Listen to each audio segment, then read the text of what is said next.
Hello, my name is Dan Sallitt. I am sometimes a filmmaker and sometimes a film critic, and Grasshopper has asked me to give you an introduction to the films of Hong Sang-soo and to the disc in your possession, which is Right Now, Wrong Then. Um, I'm going to presume that you've probably seen the movie first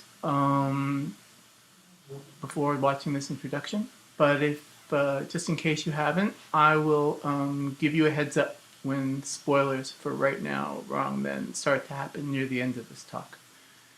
My cheat sheet is on the side of the screen here, so pardon these little diversions to the side as I look to the side. So Right Now, Wrong Then is Hong's 17th film in a fairly fast period of time. The 18th is already hit here, yourself and yours. We hear there's 2 or 3 more on the way, so he's working very quickly right now. And in fact, he's always worked rather quickly. That's 18 features in 20 years, more or less. The first one, I think, was 96. It's kind of a little bit of a clue that he works so fast. A clue to him in that his particular style of creativity is not effortful, that he manages to generate material that's distinctive really quickly without seeming to work it over too much, and that the loose structures that he works with kind of seem appropriate for him. One doesn't necessarily wish for him to be working slower and more carefully. He started out making a film every 2 years or so. At a certain point, he picked up the pace. I believe that 2007 was the last year that didn't see a release from him. There's a rumor that a few years ago he had a fairly serious illness, but not so serious that he missed any years without a movie. So he puts his back to it.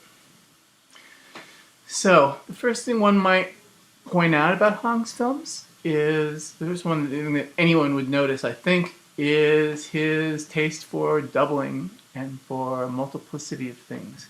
For repetition, which is always kind of lighthearted, near repetition sometimes, but very conspicuous. Events keep popping up over and over again. Usually he manages to get 2 or more story threads within a single movie, and then he makes all those threads hit the same marks. Repeated events, repeated characters, repeated locations, almost repeated. He multiplies story events in different ways.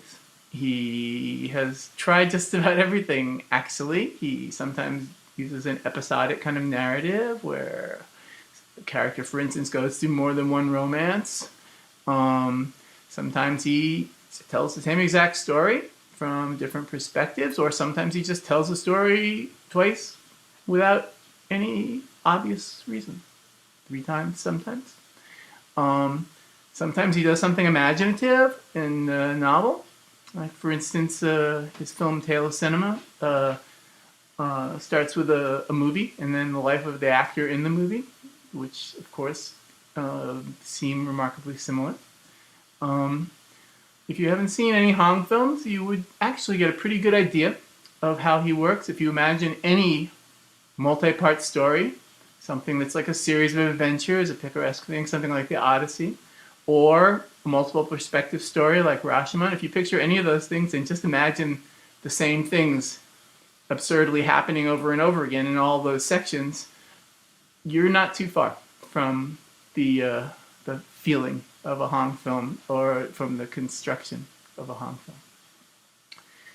film.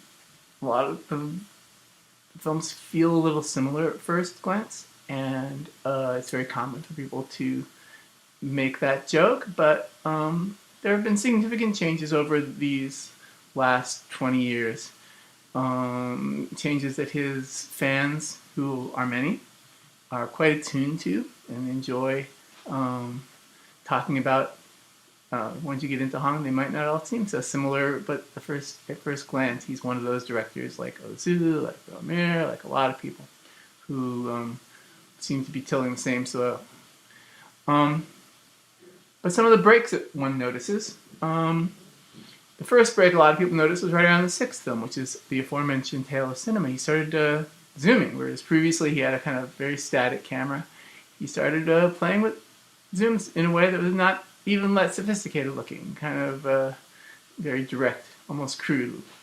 And by the time he got 2 films into it, past that, like his 8th film was Night and Day, and that film started adding to the zooms a kind of panning, zooming quality, and all of a sudden it turned into a very perceptual kind of thing where he would redirect the viewer's attention as if he had a pointer. It's kind of a playful effect. It often is allied to a character's perceiving of things, like a lot of Hong effects. It has a faintly humorous quality to it. More changes around the time. Tale of Cinema was actually a film where things started to change. You also see the acting style change there. It was a little more naturalistic before that. Around Tale of Cinema, it starts to get lighter. The lines are delivered a little bit more, not comically, but lightheartedly and more contained. He never really gave up that acknowledgement of the artifice of the films after that. And at the same time, I think Tale of Cinema was the last movie that had fairly explicit sex scenes, which were in all the early films. But after Tale of Cinema, it kind of stops. He sort of realized he was going for something a little bit less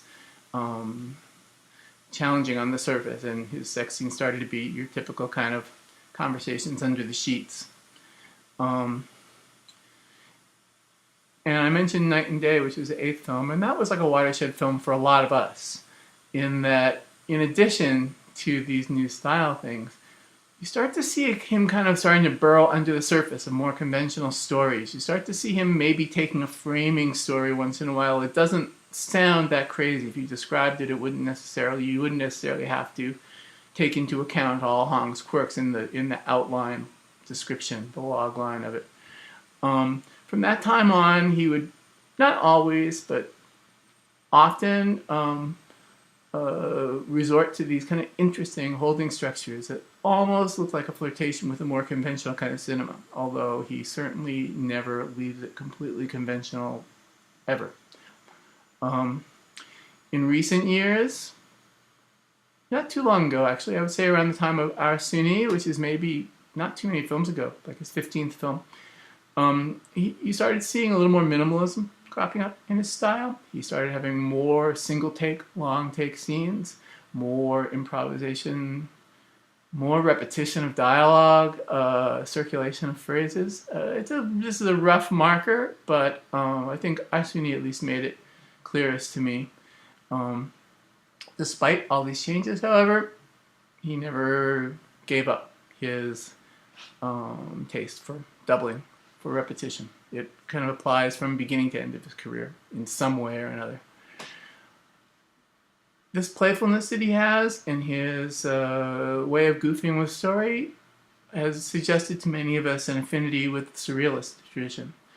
And much like that tradition, the humor of his films and the unreality of the repetitions sometimes manages to seem a little destructive of cinema, destructive of conventions, a kind of a rebellion, not an obvious one, but there's something a little hostile down there if you pick up on that vibe.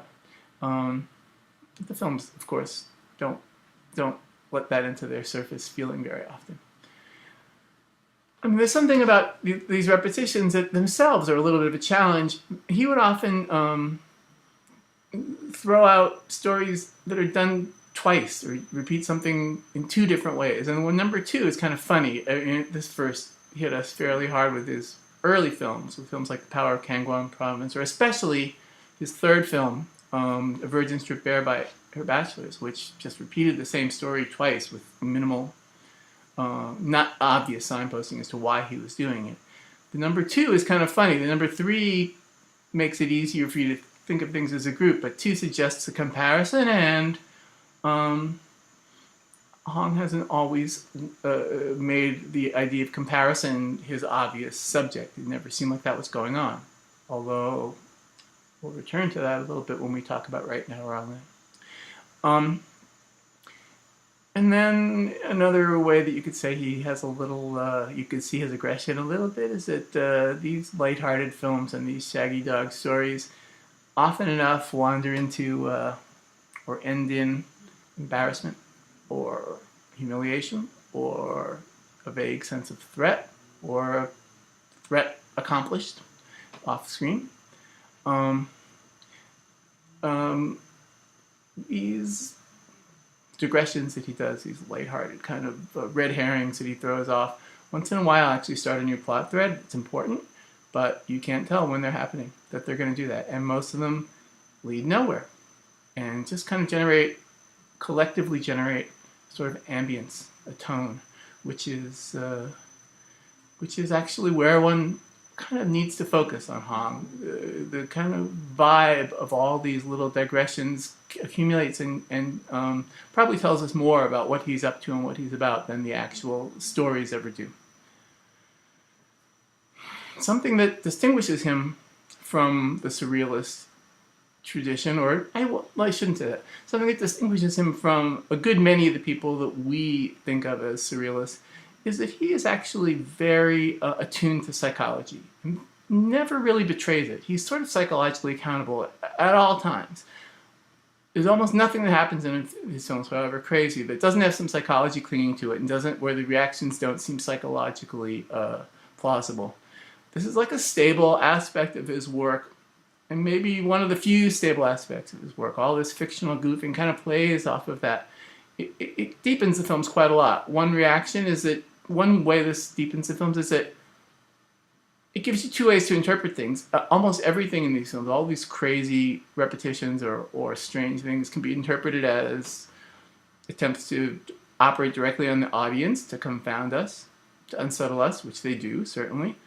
And they also feel a lot like events that are experienced and processed by the characters. And this dichotomy, I think it gives the films a more formidable aspect. They challenge us quite a bit, this balancing act, and he has no trouble maintaining this. It's an instinct for him, and you can wade through his 18 films and really find very few cases where he's not able to flip back very easily from a sense of direct communication with the audience through these games and through a sense of characterization. An interesting effect of his dedication to psychology is that his films evoke dream states probably better than almost anybody. I mean, he's got some competition in the cinema, including the great surrealist Buñuel, but it's actually rather surprising how many things in his films feel very dreamlike. Sometimes dreams are actually written into the plots of the stories. I can think of several offhand. Nobody's Daughter, Haywan, which came out fairly recently in the last few years, depends on dreams. He's made whole short films that were just dreams. Sometimes people talk about dreams in his films, like in Hill of Freedom, a recent and very good film, with its kind of running references to the sleepiness, mysterious references to the sleepiness of the protagonist. These references that are overt are just the tip of the iceberg and kind of prompt us to think about his films that way. And it sort of works. He's got a lot of instances in his movies where the plot will just kind of wander into strange repetitions and strange shifts that feel a lot like dreams. At the end of, I don't know if it's worthwhile going into too many specific examples, but at the end of his film Woman is the Future of Man, which is the first one to get distribution in the United States, has a very interesting kind of dreamlike plot structure where a party that it seems like a celebration of this one professor all of a sudden turns into a very hostile attack. Then the confused professor kind of leaves the party with one of the female students, and there's this vague sense of threat as if this hostile kid is coming after them. But then there's also this kind of mundane thing where, the girl and he just kind of talk pleasantly. I could think of a number of examples in his films where some bizarre, offensive thing is alluded to without really being explained. It feels a lot like a dream.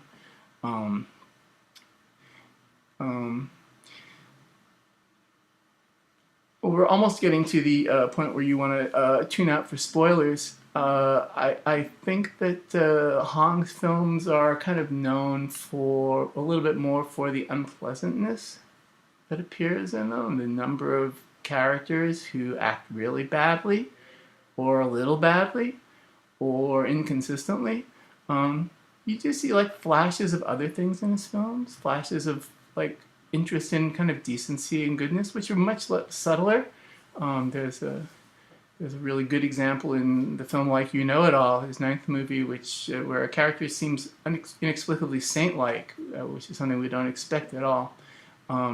There's a running affection for animals and a kind of a mournful quality for the suffering of animals in a lot of his movies.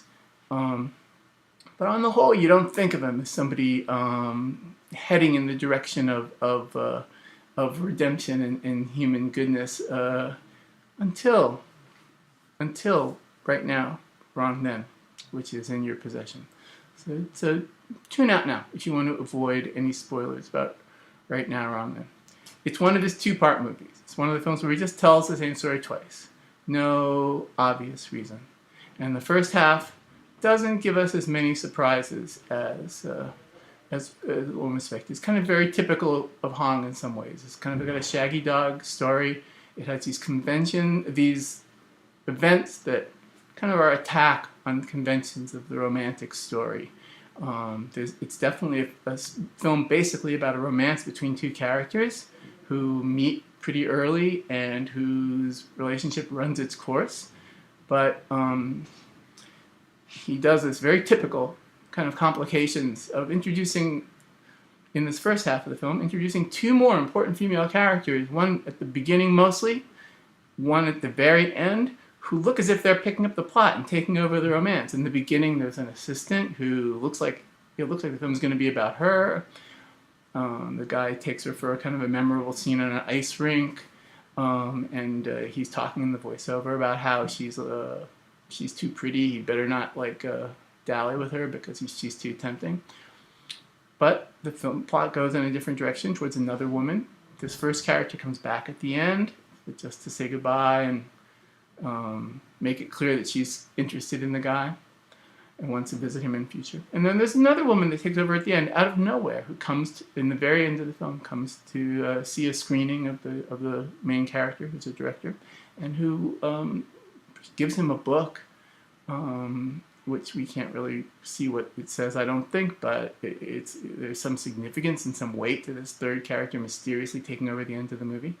So these kind of off-balance things are kind of things that you would expect of Hong that he does well and perplexingly. And also something that is rather typical about Right Now, Wrong Then is that it gets into that kind of long take improv mode that he's been playing around with in recent years. He tends to ask his characters to really drink during these long scenes of long drinking scenes that he adores and has always put in his movies. I don't know if he's always made them actually get drunk on camera, but we see it happening in these longish 10-minute kind of takes. The first half does something else which happens occasionally in Hong, which is that it culminates in a rather unpleasant humiliation for the main character, whose missteps are pointed out in the most public and embarrassing and consequential way. It's happened before, not every film, but it's not an uncommon thing for Hong to head towards something, towards humiliation and fairly public defeat. This often happens to the male characters. The women characters in this film, I don't think, are without their own issues. Certainly this character, this female character lies about a drinking habit that she has, which is exposed near the end. She does some things that look a little silly to us, like calling the filmmaker a great director, and then it's revealed she's never seen any of those movies. But men usually act out in a more dramatic and noisy way in his movies. And one more thing I'll point out about this film is kind of very typical of this film is that there's this funny kind of symmetry. Both the first and the last shots of that first half start at ground level and pan up to the top of a tree. No obvious reason. The film does not have a lot of symmetry. He just likes this kind of almost humorous touch. It kind of suggests an order to something that did not seem very orderly at all. So at the break, you might think this is right up Hong's usual alley that hasn't like really broken any new ground. But the second half surprises us. It parallels the first half very well. It has a lot of echoes, a lot of the same events, a lot of the same dialogue, a lot of the same conversations. But there's a very definite pattern to the changes, and that's not usual for Hong. We're kind of seeing something new, I think, here in Hong's career. For one thing, the second half it's trimmed. You can tell that it's much more to the point. A lot of superfluous stuff is gone. Other characters, other important characters, are kind of gone or rendered secondary in a very clear way. They don't, barge out of the background and take over the movie. The voiceover is, I think, completely gone, and definitely is conspicuously gone for most of the movie. And everybody's behaving a little bit more civilized. The guy especially spends quite a lot of time in the first half of the movie, bloviating, making himself look good, just like talking to fill the air in a very kind of uncomfortable way. That's kind of mostly gone in the second half. The conversations get a little bit more direct. He certainly gets quite a bit more direct. And in fact, as the story unfolds, you realize this second half is an improvement. The guy is improved. The story is improved. Improvement is not a word I associate with Hong generally. The most important thing, of course, and big spoiler, take a second if you want to go away. Big spoiler is that the guy's big offense in the first half, which is not to tell this woman he's trying to seduce that he's married, is reversed. He tells her, much to our surprise. And it's not the only thing that's improved. He's improved in general. There's a repeated scene where he reacts to her painting. In the first half, he just kind of, lies and for his own benefit. In the second half, he's kind of honest, almost a little bit painfully so. And she reacts a little bit edgily to it. As a result of all this sincerity, this weird sincerity, the second half takes on a slightly more sentimental tone, especially at the ending. You could feel the tone like heading towards almost love story territory in a way. But I can't really think of anything in Hong's career where the second repetition of a story corrected the first half. It's hard not to register this as some kind of moral endorsement of the direction in which the character moves between the two stories. Not that the second half is a conventional movie. You would not want to say that. Even with some of the simplification that he does, a lot of very strange behavior remains in the second half. For instance, this much improved protagonist gets very drunk at a party that he's attended in both halves, and in the second half he starts taking his clothes off for no good reason, causing a little bit of a controversy. There's a very kind of strange end to the guy's date with this woman, which is that he's like actually left standing out in the cold, waiting for her endlessly. Kind of a touch that is a little bit Hong-like for sure, a little bit like the good old Hong. But all these like strange touches are actually could be understood as characterization in this case. They aren't really shaggy dog. They're discussed by the characters. They are apologized for. The mutual affection is not ruined by the negotiation about these weirdnesses. The characters kind of own them and are not thrown out of court for them. It's tempting to say that the first half feels more postmodernist, which is a word that I've often thrown around with Hong, maybe a little too loosely. And the second half feels like it's actually going back towards modernism. Pardon me if I'm using those terms a little loosely. It's like actually hard not to use them without using them loosely. So I think that I will leave it at that. If you haven't seen the film yet, enjoy it. It's pretty dense with very good stuff, and it poses challenges that I don't think have yet been resolved in Hong's career.